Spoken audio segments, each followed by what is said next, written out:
Are you the parent or caregiver of a young child, and maybe you've heard the phrase tongue tie before, and you're worried about whether the child's tongue might be impeding certain speech sounds or making it harder for them to speak? And if so, what are some steps that you can take going forward? Well, you've come to the right place. Hi, my name is Amini. I'm a speech and language pathologist with several years of experience working with parents and children to maximize children's speech and language development. I have a practice, Smarter Speech, in the Bay Area where I do the same. And my mission with this YouTube channel is to empower parents and caregivers, especially those with children around the age of 5 or younger, because this is when a child's brain is developing so rapidly. And little changes you make in the way that you talk and play with your child have huge implications, not just for how speech and language develop down the line, but also for how learning will develop in the future as well. So without further ado, let's get into it. What to do if you're concerned about a tongue tie.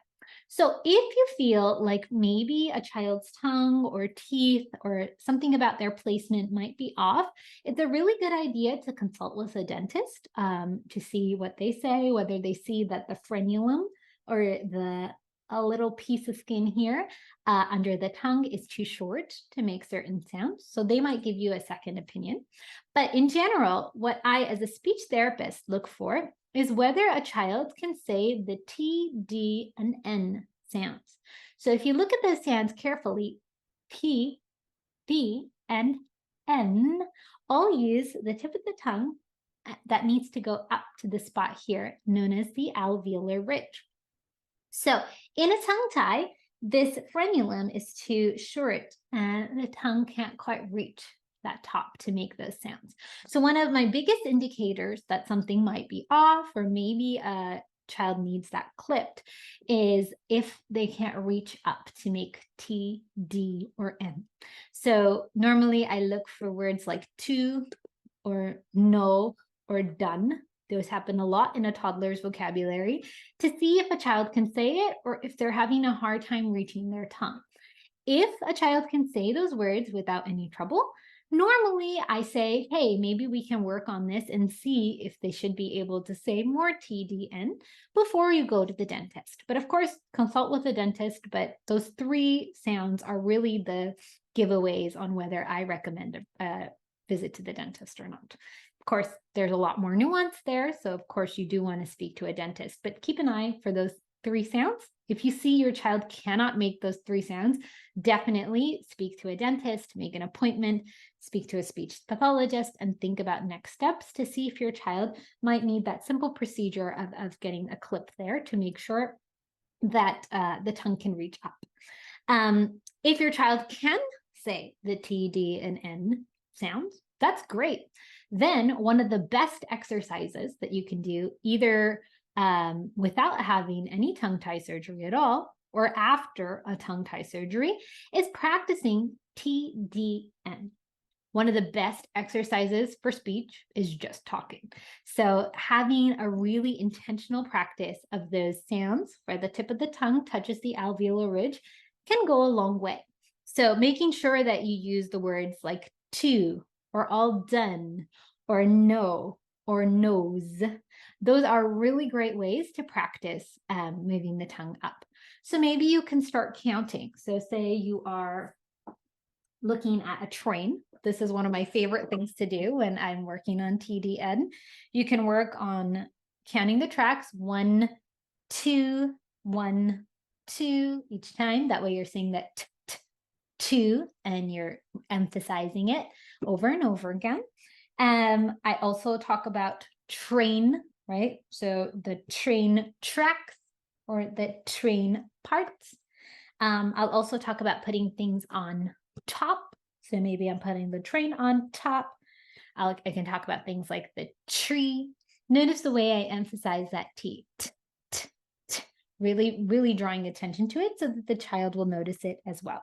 So train tracks, I'll talk about maybe when we're all done with one piece, right? So that's another one that you can mention. I can also talk about the N at the end of train. So this is a train, or we're putting it on or in. So you can take a Post-it note, write some of those words down, and just say them over and over again. Maybe you have 10 minutes of train time every day, and you're going to repeat and emphasize the sounds in those words as they happen. It might seem like a silly tip, but just you really emphasizing those sounds can really help your child notice those sounds and maybe even attempt them. So 10 or 15 minutes of that modeling of maybe 10 or 15 words that you write down goes a really long way to helping your child acquire and practice those sounds. Your child doesn't have to repeat after you, although it's great if they do, but you don't need to force them. All you need to do is intentionally model them.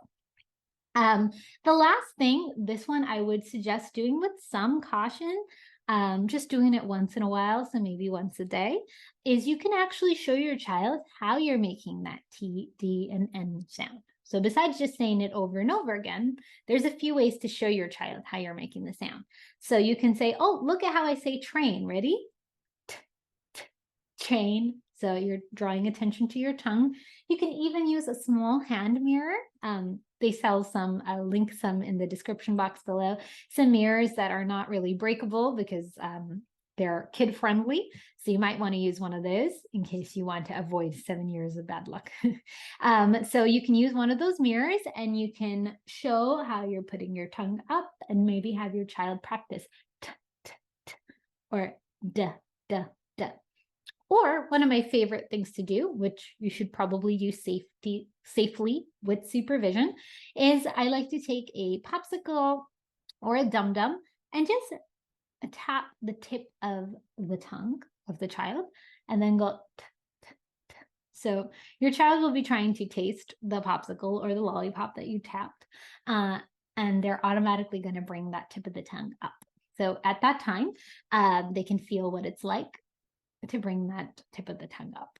That's also a great way to look and see whether your child is able to bring that tip of the tongue up. If they're not able to do that to taste, that is a little bit more of an indication that you might need some other intervention to help with the tongue tie. So those are our 3 tips. All you need to know about a tongue tie and what to do if you suspect there might be one. 1, keep an eye out for TDN. If they are not there, it's a good idea to talk to a pediatrician, speech therapist, or a dentist near you, or all 3.